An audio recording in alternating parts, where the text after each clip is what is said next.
So getting the answer the wrong one, but we've probably got some good pictures where we are now. So the health sector, about 120 billion, about 10% of our GDP.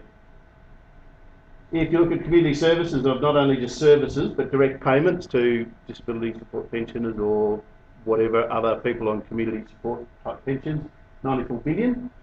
So between the two of them, that's 20% of our GDP. A lot of money. And of course, one of the interesting things that, again, it's a sleeper, nobody's talking about this, is currently, go back,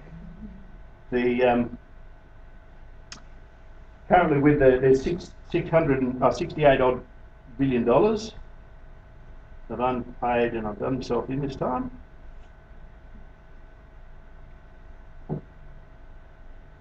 Right, let's try that one. New technology, and I'm not ready for it yet. So this 68.4 billion is the value of the unpaid work, and this is not us, this is the Australian Institute of Health and Welfare who came up with this, so it's pretty accurate.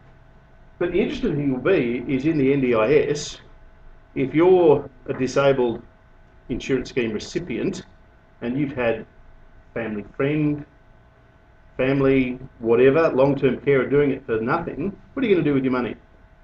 You're going to fund part of that, as you should.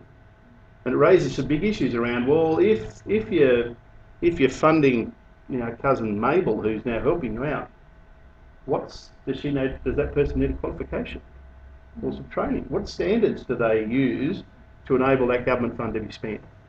So there's a can of worms out there that I'm hoping the pilots will enter into, the pilots will cover, but for this area is interesting with consumer choice. Some of this is going to become mainstream health expenditure.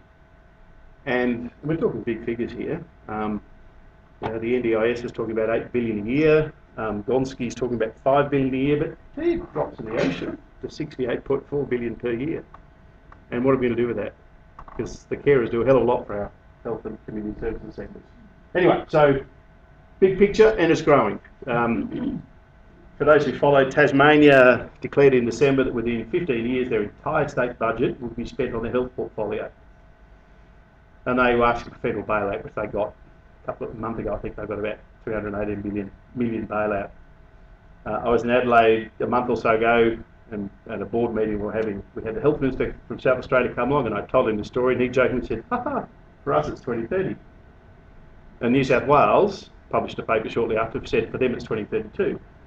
So I'm pretty positive all of the states, WA may be a little bit further away because of your mining revenues, but most of the states within 20 years, their entire state budgets are going to be spent in the health and community services portfolios.